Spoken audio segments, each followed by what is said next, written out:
जय हिंद साथियों, नमस्कार।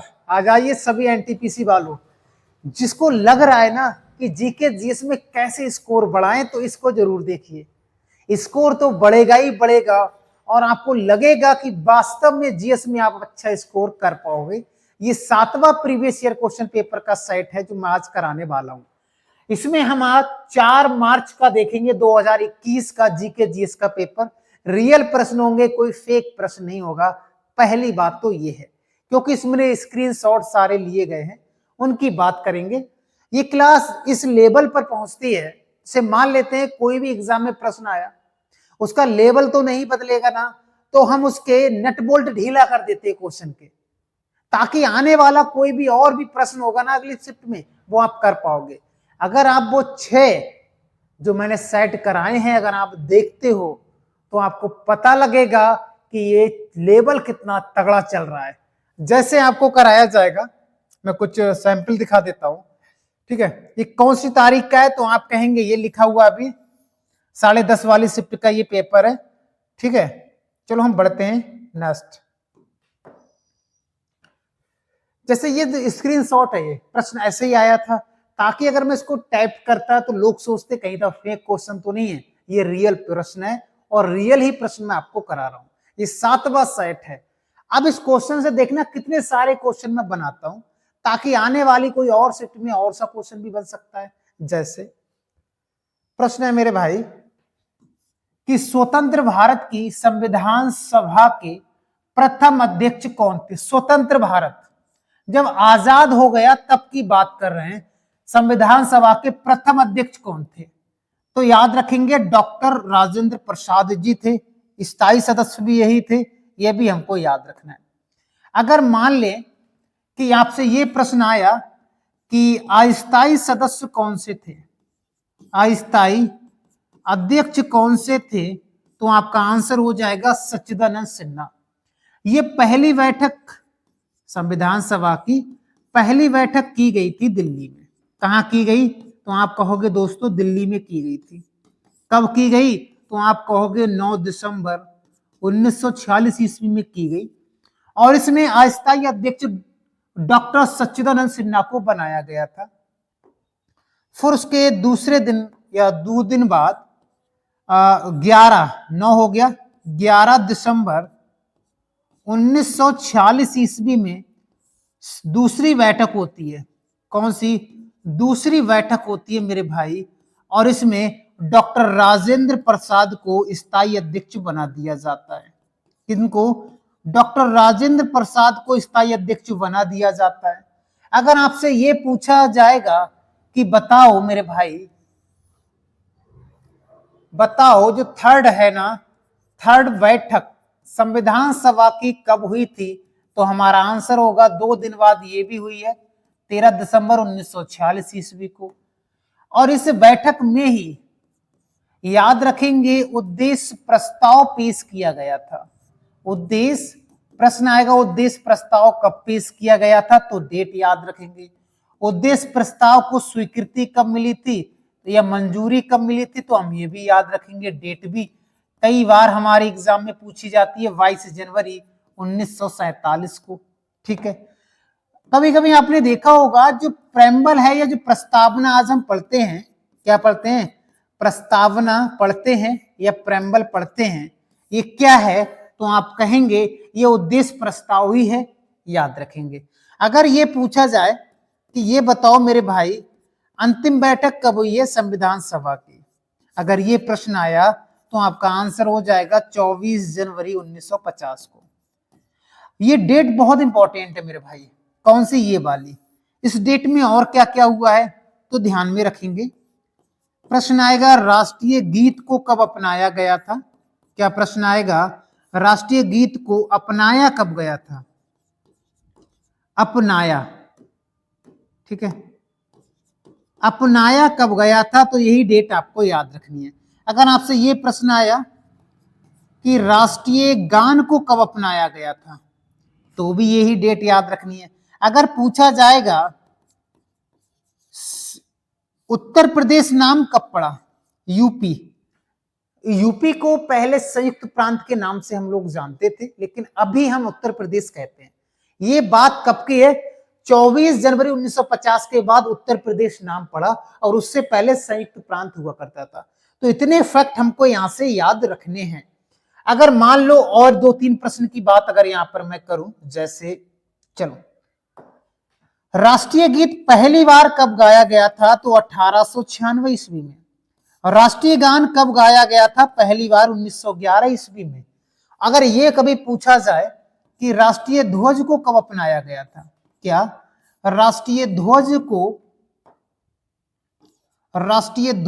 कब अपनाया गया था? तो आपको डेट याद रखनी है, 22 जुलाई 1947 ईस्वी को अपनाया गया था। इसकी डिजाइन किसने बनाया था? डिजाइन, अगर ये प्रश्न आया डिजाइन किसने बनाया था, तो याद रखेंगे पिंगल वेंकैया ने। ठीक है, ये भी प्रश्न आपके एग्जाम में पूछा जाता है।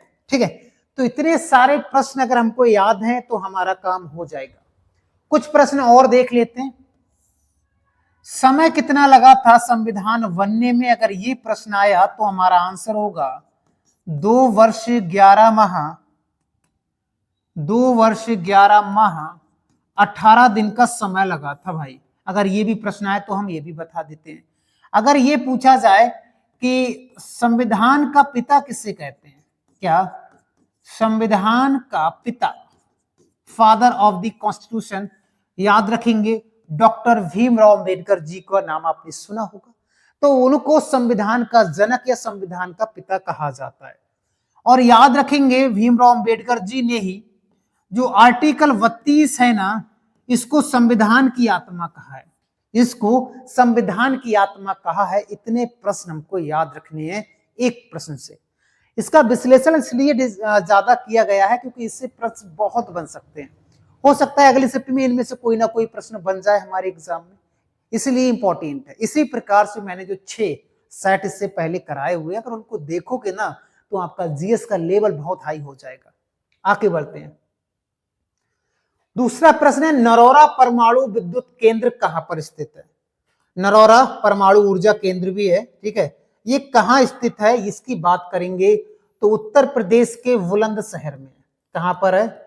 बुलंद शहर में है, एकमात्र है यूपी का एकमात्र परमाणु ऊर्जा केंद्र है नरौरा में, बुलंद शहर में, याद रखेंगे। अगर मैं यहाँ हरियाणा की बात करूंगा तो हरियाणा में पड़ता है गोरखपुर। अब आप वो वाला गोरखपुर मत समझ लेना जो उत्तर प्रदेश का एक जिला है, वो गोरखपुर नहीं है। इसकी बात करूंगी गोरखपुर परमाणु ऊर्जा केंद्र अगर पूछा जाएगा तो हरियाणा ऑप्शन सही हो जाएगा। समझ गए? चलो, महाराष्ट्र की बात करेंगे तो महाराष्ट्र में आपको पता है मेरे भाई तारापुर। क्या है? तारापुर। और तारापुर पहला है भारत का, क्या भारत का पहला या सबसे पुराना बोल सकते हैं परमाणु ऊर्जा केंद्र है। इसकी स्थापना हुआ था, कब हुआ था भाई? 1969 ईस्वी में इसकी स्थापना हुआ था। याद रखेंगे तारापुर का। ठीक है, कहां पड़ता है? महाराष्ट्र में पड़ता है। और किसके सहयोग से लगाया गया था? तो हमारा आंसर हो जाएगा अमेरिका के सहयोग से। अमेरिका के सहयोग से इसको लगाया गया था। अगर मैं ये बात करूं कि सेकंड कौन सा है, कौन सा सेकंड की अगर मैं बात करूंगा तो रावत भाटा है। रावत भाटा है जो राजस्थान में पड़ता है मेरे भाई। कहां पड़ता है? राजस्थान में पड़ता है। और इसकी स्थापना हुआ था 1973 ईस्वी में। और किसके सहयोग से इसको लगाया गया था? तो कनाडा के सहयोग से इसको लगाया गया था। इतना प्रश्न। अगर आपसे ये पूछा जाएगा कैगा कहाँ का है, कैगा परमाणु ऊर्जा केंद्र, तो आपका आंसर हो जाएगा दोस्तों कर्नाटक का है। अगर आपसे प्रश्न आएगा कि हरिपुर कहाँ का है या हरिपुरा कहाँ का है, तो हमारा आंसर हो जाएगा वेस्ट बंगाल का है। अगर हमारे एग्जाम में प्रश्न आया कलपक्कम, क्या आएगा? कलपक्कम परमाणु ऊर्जा केंद्र कहाँ का है, तो हमारा आंसर हो जाएगा तमिलनाडु का है। हमारे एग्जाम में प्रश्न आया चुटका, तो हमारा आंसर हो जाएगा मध्य प्रदेश हो जाएगा। अगर हमारे एग्जाम में आया जैतपुर, क्या जैतपुर, तो महाराष्ट्र ऑप्शन में हो जाएगा। अगर हमारे एग्जाम में आया काकड़ा पार, काकरा पार परमाणु, तो हमारा आंसर गुजरात हो जाएगा। यानी कहने का मतलब इतने सारे प्रश्न हमको याद रखने। हमारे एग्जाम में ऐसे ही प्रश्न बार बार बनते हैं। चाहे हमसे पूछा जाएगा पहला, दूसरा, किसके सहयोग से कब लगाया गया था, और ये कभी कभी राज्य पूछ लेता है, जैसे इसने अभी पूछ लिया नरोरा वाला। ऐसे भी प्रश्न बन सकते हैं, तो हम इसको याद रखेंगे। बाकी नेक्स्ट बढ़ते हैं भाई फटाफट।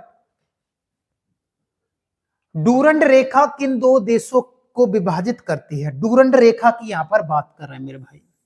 सबसे पहली बात तो ये कहेंगे डूरंड है क्या, तो याद रखेंगे एक व्यक्ति थे, इनका नाम था सर मार्टिमर डूरंड। क्या नाम था? डूरंड। और इन्होंने 1893 ईस्वी में एक रेखा का निर्धारण किया था भारत और अफगानिस्तान के बीच में। ठीक है, ठीक, ये हो गया हमारा। कब किया ये मैंने बताया, किसके बीच में ये बताया। लेकिन अगर मैं ये कहूं आधुनिक समय, या मैं यहां पर कह दूं वर्तमान समय में, ठीक है, ये रेखा किस किस के बीच में, तो आप कहेंगे ये रेखा अभी पाकिस्तान और अफगानिस्तान के बीच में। आप कहोगे ऐसा कैसे हो जाएगा भाई, ऐसा कैसे हो जाएगा मेरे भाई? तो देखते हैं। देखो भाई, अगर हम भारत का, उत्तर भारत का एक छोटा सा मैप बना के दिखाएं, तो आप ध्यान से देखिएगा। यहाँ पर ये वाला जो भाग है, ये वाला आज हमारे पास में नहीं है। इस भाग को कहते हैं पीओके, पाक अधिकृत कश्मीर। ये हमारे पास में नहीं है। आज ये वाला भी पार्ट हमारे पास में नहीं है। इसे बोलते हैं अक्साई चाइना। इसे क्या बोलते हैं? इसे बोलते हैं अक्साई चाइना। ये चाइना ने कब्जा कर लिया था 1962 में, ठीक है। और ये पाकिस्तान ने कब्जा कर दिया 1947 में, 1947 में ही कब्जा कर दिया, अक्टूबर नवंबर के महीने में। तो ये हमारे पास में नहीं है। अब आपको पता है कि अफगानिस्तान टच कहां पर करता है, तो यही तो टच करता है अफगानिस्तान भारत से। तो उस समय भारत अफगानिस्तान के बीच में थी, लेकिन वर्तमान में देखा जाए तो ये पाकिस्तान का हिस्सा है। हालांकि है तो भारत का हिस्सा, लेकिन अभी कब्जे में है पाकिस्तान के। तो हम ये कह सकते हैं कि आधुनिक समय में पाकिस्तान और अफगानिस्तान के बीच में कौन सी रेखा? डूरंड रेखा। इतनी बात समझ में आ गई। चलो कुछ चीजें आपको और बताते हैं। ये जो रेखा है ना, यू वाली, यू ये रेखा को कहते हैं एलओसी लाइन, ठीक है। और यू रेखा है, यू वाली, इसको कहते हैं LAC line, LAC line of actual control, line of control ऐसे कह सकते हैं, ठीक है। इतनी बात समझ गए होगी आशा करता हूं। अब हम आगे बढ़ते हैं। अगर ये कभी पूछा जाए कि बताओ भाई भारत और पाकिस्तान के बीच में कौन सी रेखा है, ठीक है, ये प्रश्न बनेगा, तो आपका आंसर होगा रेड क्लिप। क्या आंसर होगा आपका? Red clip. मान लो उन्होंने पूछा कब निर्धारण किया गया था, 1947 में। कौन थे भैया व्यक्ति? तो आप कहेंगे सर सिरिल। आप कहेंगे सर सिरिल रेड क्लिप की सहायता से ये रेखा का निर्धारण किया गया था, याद रखेंगे। और रेड क्लिप जब रेखा का निर्धारण किया गया था, तो ये पूर्वी पाकिस्तान में भी थी। पूर्वी पाकिस्तान क्या था? जो वर्तमान में बांग्लादेश आप देख पाते हो ना, वो पहले पूर्वी पाकिस्तान हुआ करता था। तो वहां भी रेड क्लिप रेखा थी। अगर उसने पूछा कि मैकमोहन रेखा मुझे बताओगे क्या, क्या बताओगे? मैकमोहन रेखा बताओ भैया किस किस के बीच में, तो हमारा आंसर हो जाएगा भैया भारत और चाइना के बीच में, चीन के बीच में। और इसको 1914 में का जो शिमला समझौता हुआ था ना, क्या शिमला समझौता हुआ था ना, उसमें निर्धारण किया गया था मैकमोहन रेखा का। तो कुछ रेखाओं के बारे में हमको बहुत याद रखना है, कई बार एग्जाम में प्रश्न बन सकता है, ठीक है। उसका नेक्स्ट बढ़ते हैं। तो इसका आंसर कौन सा हो जाएगा भैया? अफगानिस्तान और पाकिस्तान इसका सही आंसर हो जाएगा। देखो इन्होंने ऑप्शन नहीं दिया भारत का, इन्होंने ऑप्शन नहीं दिया भारत का। रेड क्लिप अफगानिस्तान पाकिस्तान में वर्तमान की स्थिति को देखते हुए। संयुक्त राष्ट्र यूएन का मुख्यालय कहां है? यूनाइटेड नेशन का मुख्यालय कहां है? तो आपको पता है न्यूयॉर्क में है। और न्यूयॉर्क सिटी कहां पड़ता है? अमेरिका में है, यूएसए में। पहला प्रश्न। दूसरा, अगर पूछा जाएगा कि वाशिंगटन डीसी में किसका मुख्यालय है, तो आप कहेंगे, प्रश्न आएगा कि विश्व बैंक का मुख्यालय कहां है। आपसे पूछा जाएगा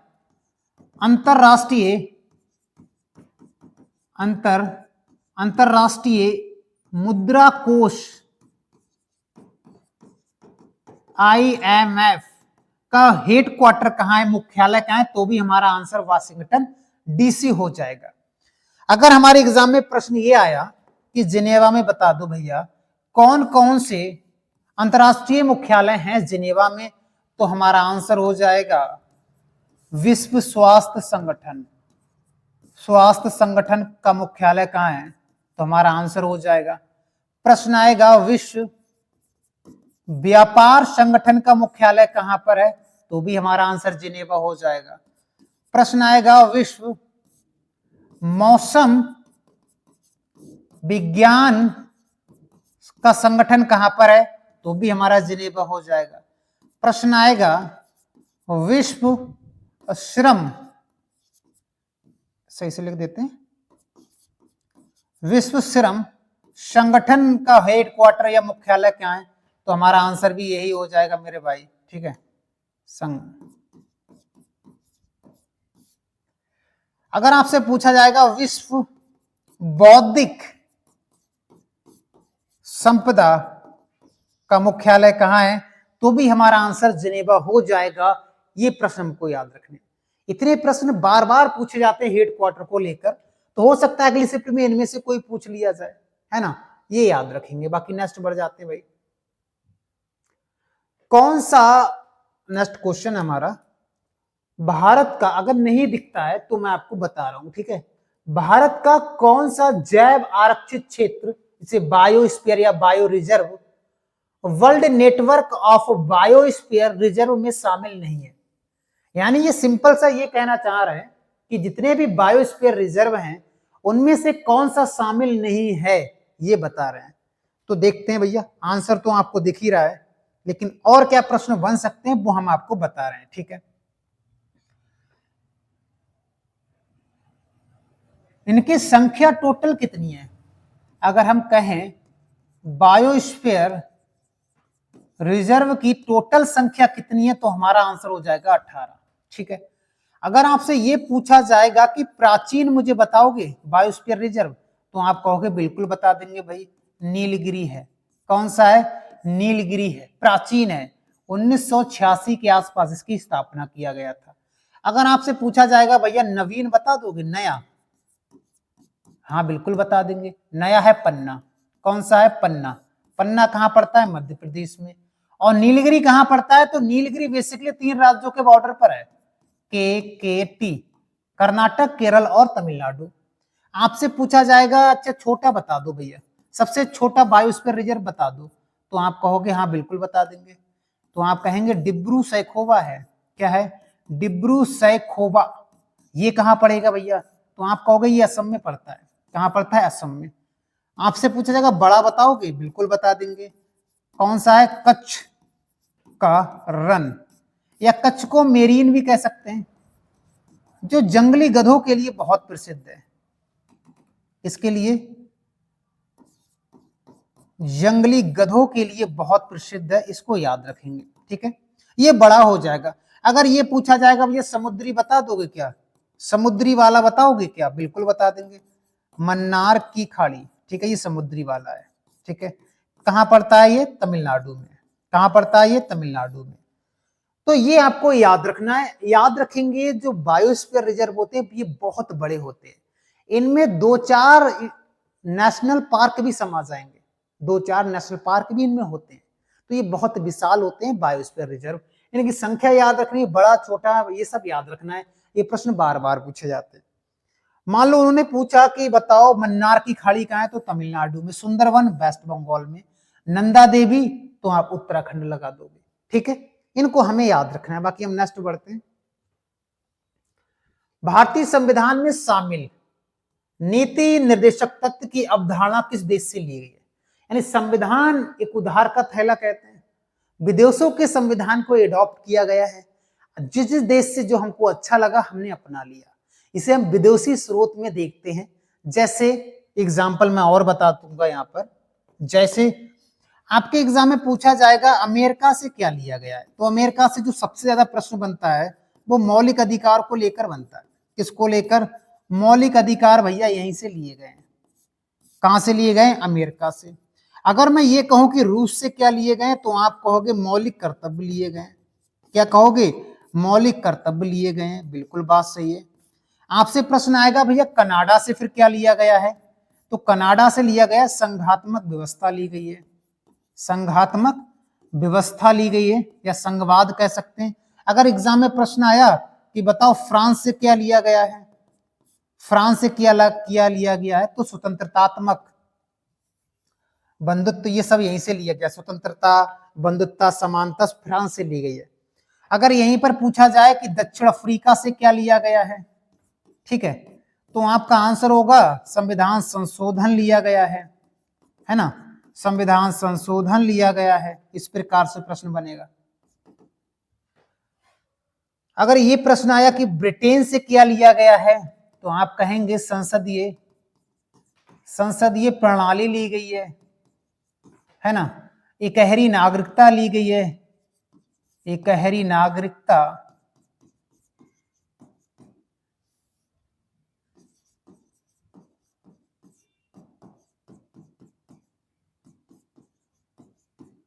बड़ी की लगेगी, नागरिकता ली गई है। द्विसदनात्मक व्यवस्था भी हम कह सकते हैं, द्विसदनात्मक व्यवस्था भी यहीं से लिया गया है, ब्रिटेन से। तो ये प्रश्न कई बार पूछे जाते हैं, चाहे डीपीएसपी आयरलैंड से ली गई है, तो इनमें से भी कोई प्रश्न बन सकता है मेरे भाई, इसको भी हम याद रखेंगे, ठीक है। कभी ना कभी ये भी एग्जाम में पूछा जाएगा। जैसे जर्मनी के संविधान से क्या लिया गया है, तो याद रखेंगे विधि द्वारा स्थापित प्रक्रिया, विधि द्वारा स्थापित प्रक्रिया यहां से ली गई है भाई, ठीक है। अगर मान लो उन्होंने पूछ लिया ऑस्ट्रेलिया से क्या लिया गया है, ऑस्ट्रेलिया से बताओ, पूछा जाता है, तो आप कहोगे समवर्ती सूची ली गई है भाई। क्या ली गई? समवर्ती सूची ली गई है। और संयुक्त बैठक की जो अवधारणा है वो भी यहीं से ली गई है। तो ये सारे प्रश्न हमको याद रखना है, ये कई बार एग्जाम में प्रश्न बन सकता है।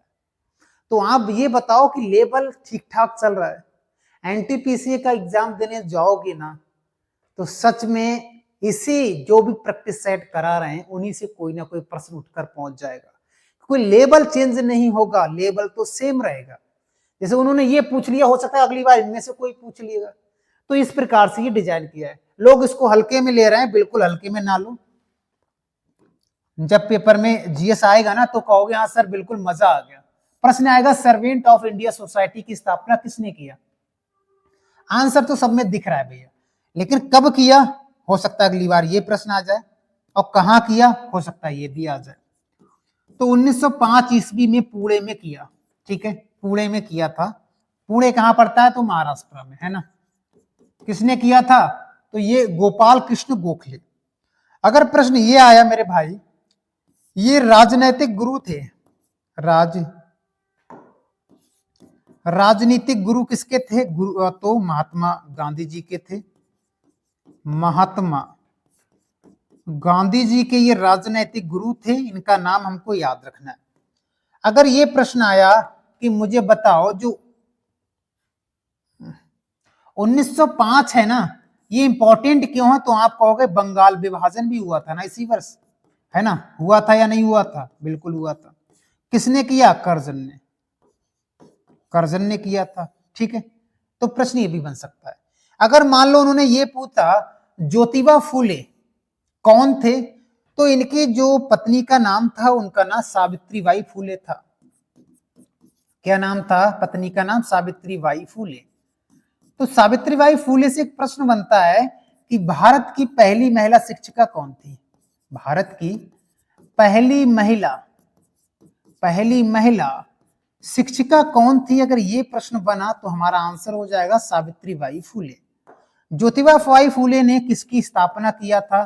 तो सत्य शोधक, है ना, सत्य शोधक समाज की स्थापना इन्होंने किया था। कब किया गया था? 1873 ईस्वी में स्थापना किया था। कहां किया?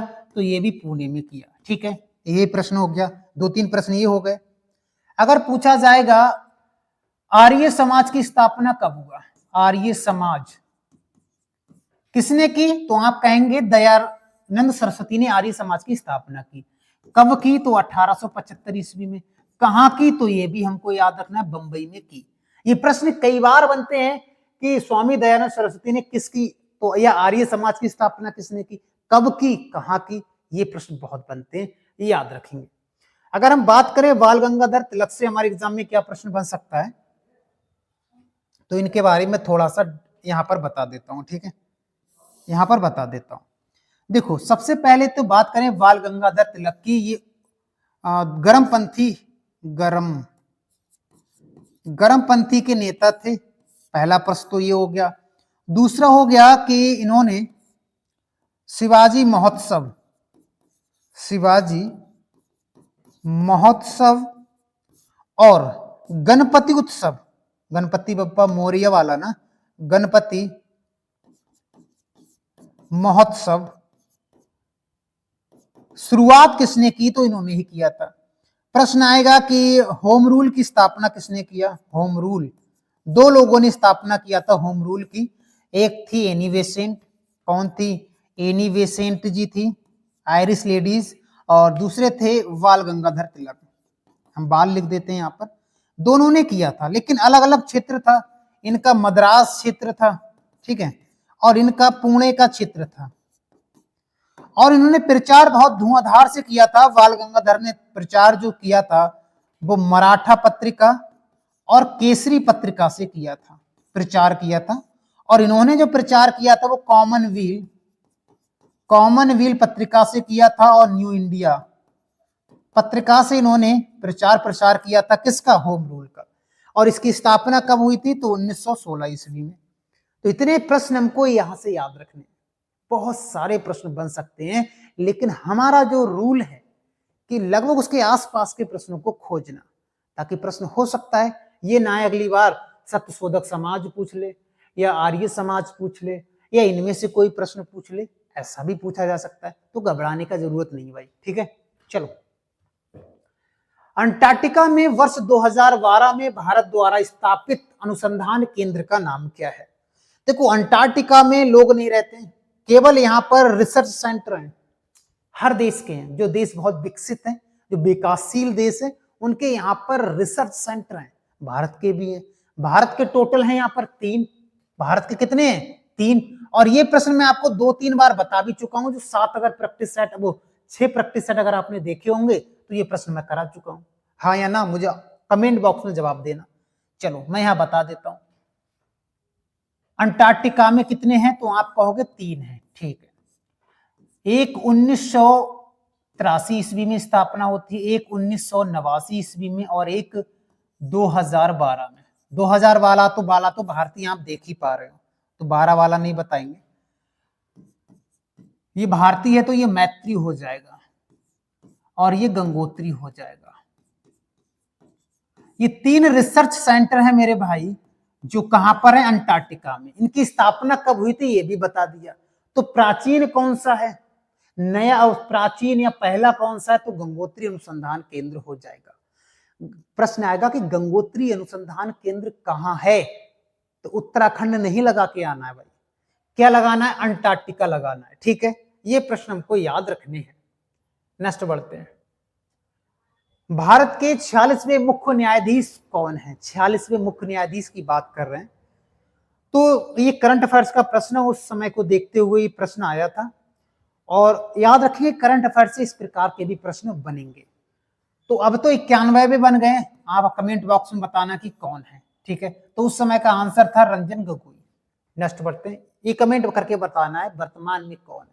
थोड़ा बहुत मेहनत रिसर्च आप भी करो, ताकि हो सकता है अगली बार ये प्रश्न आया तो आपको याद 100% हो जाएगा, क्योंकि आपने सर्च किया है। वित्तीय साक्षरता सप्ताह निम्न में से किसके द्वारा संचालित पहल है, भारतीय रिजर्व बैंक।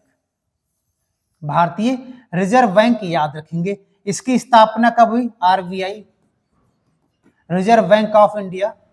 इसकी स्थापना हुई है 1 अप्रैल 1935 में, याद रखेंगे, ठीक है। नेक्स्ट बढ़ते हैं, पेमेंट बैंक के संबंध में इनमें से कौन सा कथन गलत है, कौन सी बैंक की बात कर रहे हैं, पेमेंट बैंक।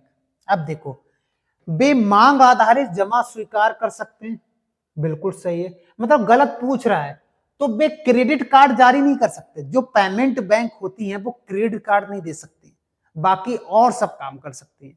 तो यही इसका आंसर सही हो जाएगा। नेक्स्ट,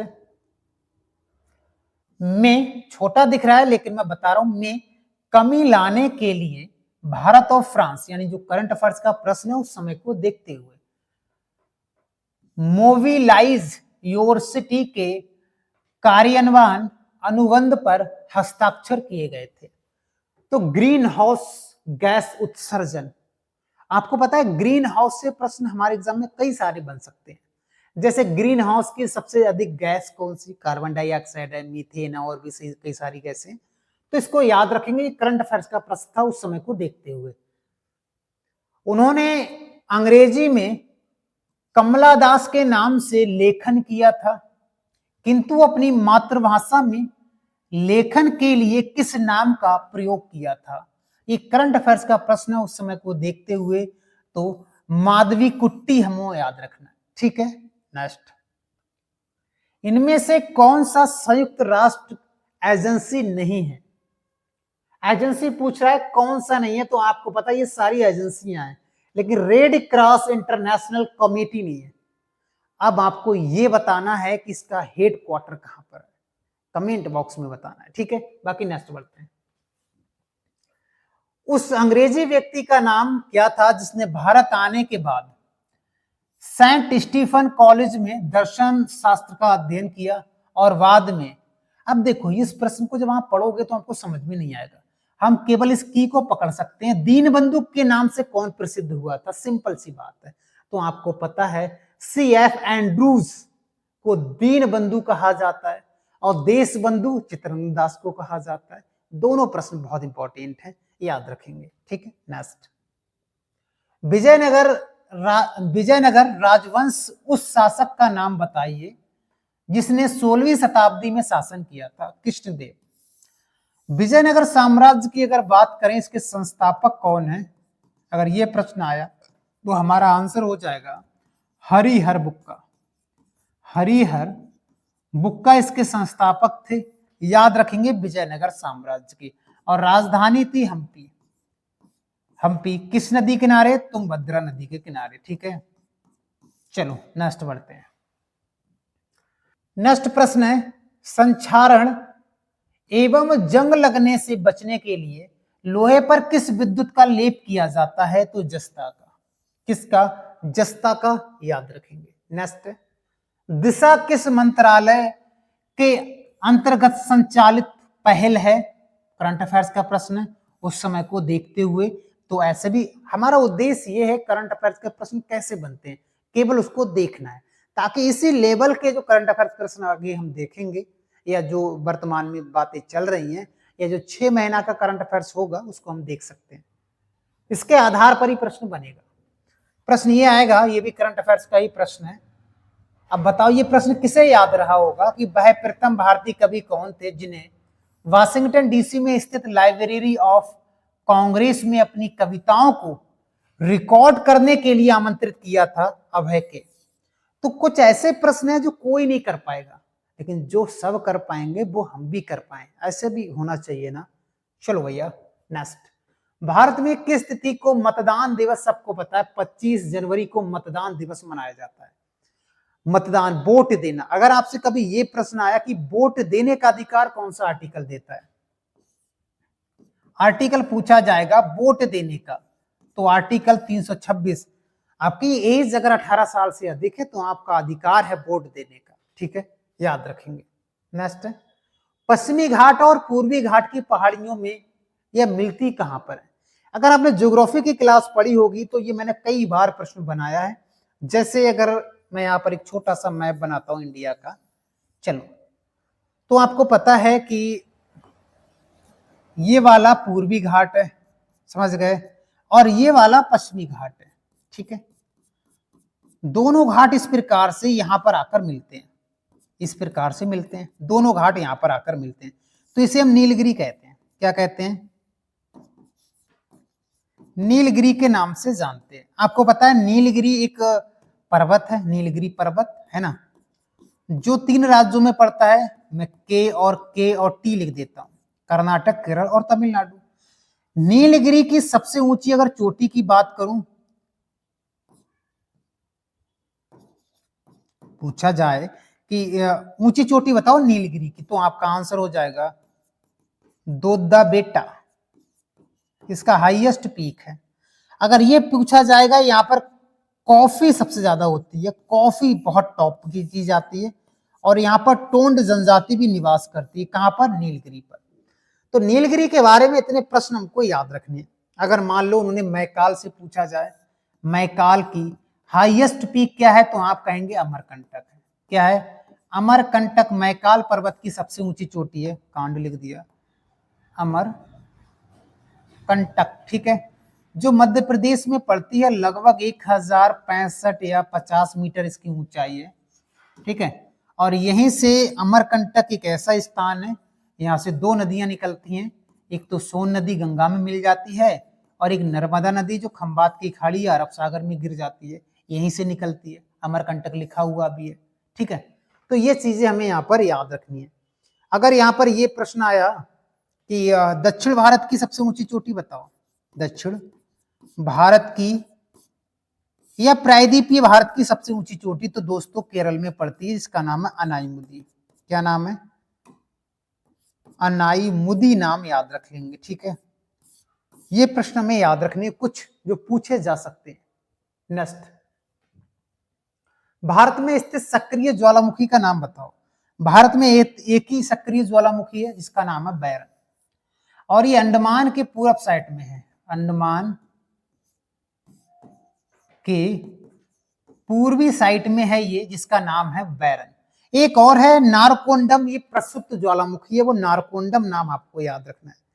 लेकिन हमारे एग्जाम में यहां से प्रश्न बने हुए हैं, जो नील द्वीप है या रॉस द्वीप है, एक आपका हैवलॉक द्वीप है, इनके वर्तमान में नाम बताओ। इनके नाम वर्तमान में चेंज कर दिए गए। हैवलॉक का नाम कर दिया गया है स्वराज द्वीप, ठीक है। प्रश्न आएगा हैवलॉक द्वीप का नाम बदलकर अब क्या कर दिया गया है, तो आपका आंसर हो जाएगा स्वराज द्वीप। नील द्वीप का नाम बदलकर क्या कर दिया गया है, तो आपका आंसर हो जाएगा शहीद द्वीप, ठीक है। प्रश्न आएगा रॉस द्वीप का नाम बदलकर क्या कर दिया गया है, तो आपका होगा नेताजी सुभाष चंद्र बोस द्वीप याद रखेंगे, ठीक है। ये प्रश्न कई बार पूछे जाते हैं, इनको हमें याद रखना। सेंटिनल आइलैंड एक ऐसा द्वीप है जहां पर भारत सरकार ने जाने से मना भी कर दिया है, बहुत ही खतरनाक जनजाति पाई जाती है यहाँ पर, चीज याद रखेंगे। बाकी नेक्स्ट बढ़ते हैं। फॉरबिडन सिटी कहाँ स्थित है, तो चाइना में। कहां पर है? चाइना में। आपको पता है चाइना में कई सारी चीजों के लिए चाइना बहुत प्रसिद्ध है, ठीक है। लेकिन दो एक प्रश्न यहां पर जान लेते हैं। चावल में प्रथम स्थान, गेहूं में प्रथम स्थान, ठीक है, कोयला में प्रथम स्थान, और लौह अयस्क में प्रथम स्थान,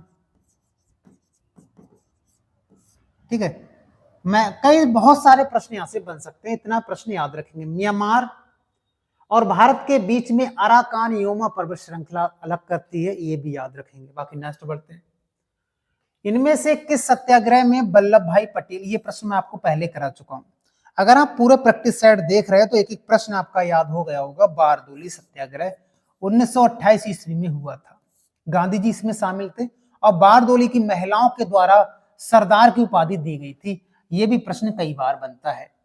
खेड़ा की बात करेंगे तो 1918 ईस्वी में, अहमदाबाद की बात करेंगे 1918 ईस्वी में। ये दोनों गांधी जी से संबंधित हैं, गांधी जी से, और ये भी 1917 ईस्वी में हुआ था, और ये भी गांधी जी से संबंधित है, ठीक है। ये बिहार में हुआ था, ये गुजरात में, और ये भी गुजरात में। इतने प्रश्न हमें यहां से याद रखने। बाकी नेक्स्ट बढ़ते हैं। इनमें से किसे जून 2019 में संयुक्त राष्ट्र की लैंगिक समानता एवं महिला सशक्तिकरण संस्था का उप कार्यकारी निदेशक नियुक्त किया गया है? ये करंट अफेयर्स का प्रश्न है, तो करंट अफेयर्स के प्रश्न इस प्रकार से भी बन सकते हैं, तो इसको भी हमें याद रखना है। अनीता भाटिया इसका सही आंसर हो जाएगा। ओके, नेक्स्ट बढ़ते हैं।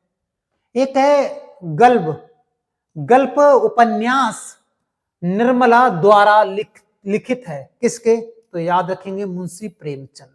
किसका नाम? मुंशी प्रेमचंद आपको याद रखना है। नेक्स्ट बढ़ते हैं। इनमें से कौन एप्पल इंक के सह संस्थापक नहीं है। एप्पल इंक की बात कर रहा है, सह संस्थापक नहीं है। ये करंट का प्रश्न था उस समय को देखते हुए, तो इसका सही आंसर हो जाएगा मार्क जुकरबर्ग, इसका सही आंसर हो जाएगा। नेक्स्ट है, किस पादप हार्मोन्स की सांद्रता पौधे के शीर्ष पर सबसे अधिक होती है और जड़ों के नजदीक पहुंचने पर घटती है, बताओ। तो ऑक्सिन, क्या आंसर हो जाएगा? ऑक्सिन, क्योंकि आंसर इसका क्लिक है तो सीधे सीधे लगा सकते हैं, ये साइंस का प्रश्न है। ठीक है, नेक्स्ट बढ़ते हैं। निम्नलिखित में से कौन सा जंतु उभयचर श्रेणी के अंतर्गत आता है? इनमें से उभयचर की बात कर रहे हैं तो टोण, आपने पहली बार नाम सुना होगा, रिसर्च करके जरूर देखेंगे गूगल वगैरह पे डालकर ये है क्या, तभी आपको इसका पता लगेगा। हो सकता है, देखो कुछ प्रश्न होते हैं रिपीट भी हो जाते हैं, ठीक है, तो इसको याद रखेंगे। बैंकिंग के क्षेत्र में SLR का पूर्ण रूप क्या है? अगर ये प्रश्न आया तो आप कहेंगे स्टैट्यूटरी लिक्विडिटी रेशियो याद रखेंगे, लिक्विडिटी रेशियो याद रखेंगे, SLR का मतलब हो जाएगा। ठीक है, नेक्स्ट फटाफट देख लेते हैं क्योंकि इसमें और डिटेल है नहीं। निम्नलिखित में से किसकी खोज स्टैमफोर्ड राइफल्स के द्वारा किया गया था? तो आंसर हो जाएगा सिंगापुर। जैसे एक प्रश्न यहां पर मैं बता देता हूं, जैसे ब्राजील की खोज अगर प्रश्न आया किसके द्वारा हुआ है तो याद रखेंगे पेट्रो अल्वारेज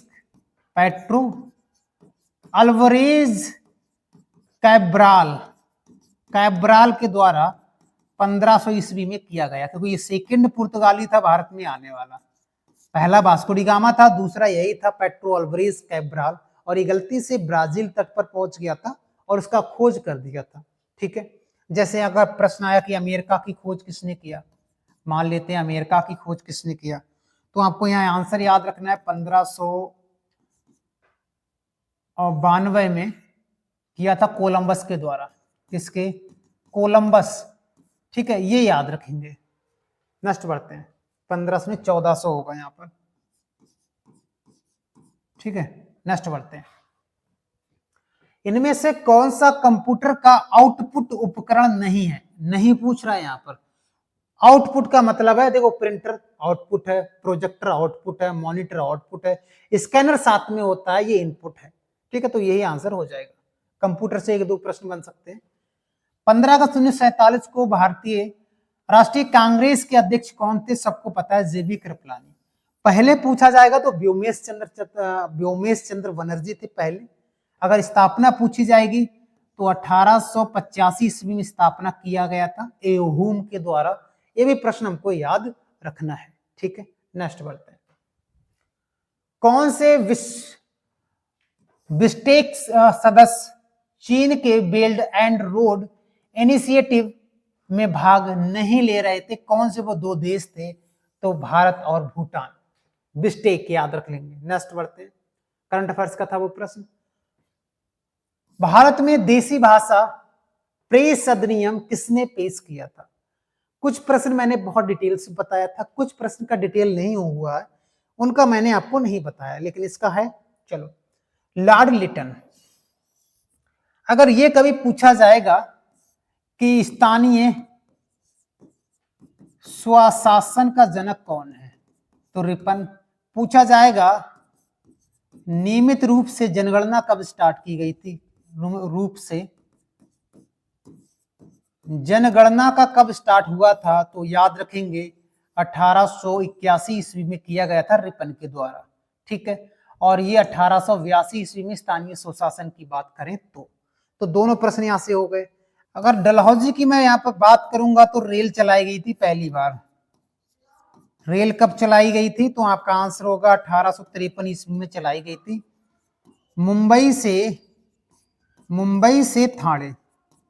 मुंबई से थाने याद रखेंगे पहली बार चलाई गई थी। और इसी ने हड़प नीति भी चलाई थी। क्या? हड़प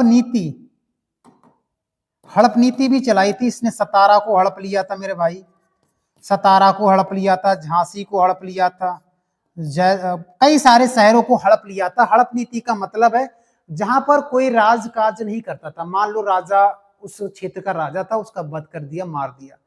तो राजा के बाद जब वहां पर कोई नहीं बचता था तो उसको हड़प लेता था।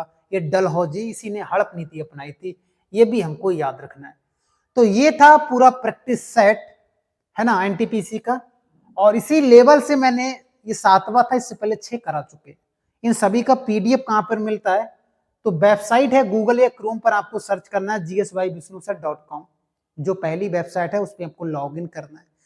पहला जीमेल डालकर ओटीपी जाएगा, ओटीपी डालने के बाद फिर आपका वहां से नोट्स होगा, डाउनलोड कर लेना, ठीक है। अगर नहीं समझ में आ रहा है तो टेलीग्राम को ज्वाइन करने के बाद वहां मुझे एसएमएस कर देना कि ये प्रॉब्लम आ रही है, तो आपका सोल्यूशन हो जाएगा, ठीक है। कमेंट करके जरूर बताना वीडियो कैसा लगा। बाकी मिलते हैं नेक्स्ट वीडियो में, आज के लिए इतना ही। जय हिंद सभी।